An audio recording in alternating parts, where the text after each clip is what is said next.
Ito mga pop story lang kasi yesterday meron akong ginam start na kotse. So unfortunately nalobat yung kanyang sasakyan.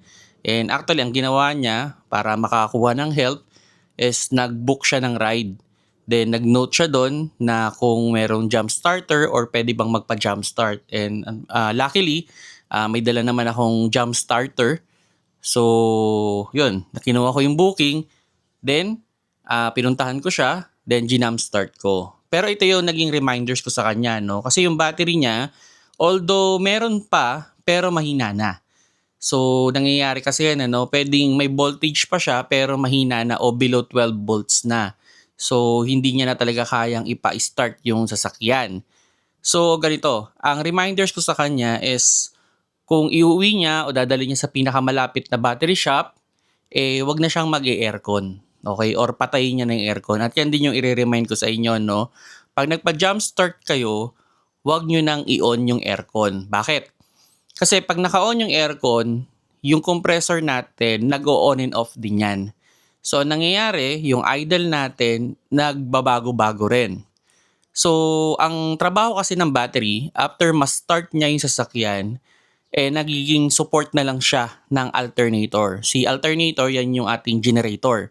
So, may mga pagkakataon na pag nagbabago ng idle yung makina, bumababa rin yung voltage ng alternator. So, nandiyan kasi battery to compensate. Now, kung yung battery natin is mahina na o patay na, so ang tendency nun, si alternator na yung bahala. Now, pag bumaba kasi yung voltage ni alternator, pwedeng mamatay yung makina natin. So, para ma-avoid natin yung pag-off ng makina habang nagda-drive tayo na may problema tayo sa battery, it's better na i-off natin yung ating aircon. So, yun yung naging reminders ko sa kanya, no?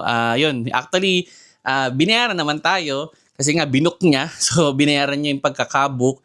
Kaya hindi na sana ako kukuha ng payment pero inabot niya eh. Okay, that's fine, no?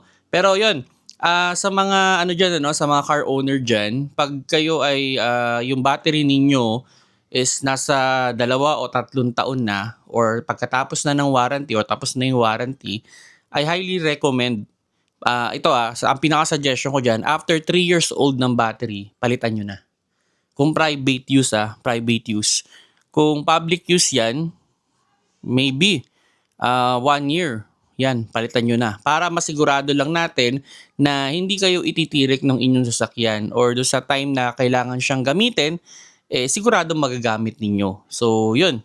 At ayun, kung may pera kayo, gamit kayo ng jump starter. Yan. Actually, yung ginamit ko doon is yung 70 mAh na jump starter na hanggang ngayon, full charge pa rin kahit naka-apat na jump start na yon. So, hindi ko pa siya china-charge. So, yun, try nyo na lang din. Check nyo yan. Medyo may kamahalan. Pero, masasabi ko na sobrang reliable. Sulit yung pagkakabili nyo talaga. Kasi matagal nyo siyang gagamitin. Yung sa akin, more than 1 year na. And until now, it's good. Actually, several times ko pa lang siya na-charge. Siguro, twice or thrice ko pa lang siya na-charge. And still, it's working so good din naman sa aking sasakyan. Kahit diesel pa yung kotse, kahit gasolina, kahit malaking makina, kayang-kaya niya.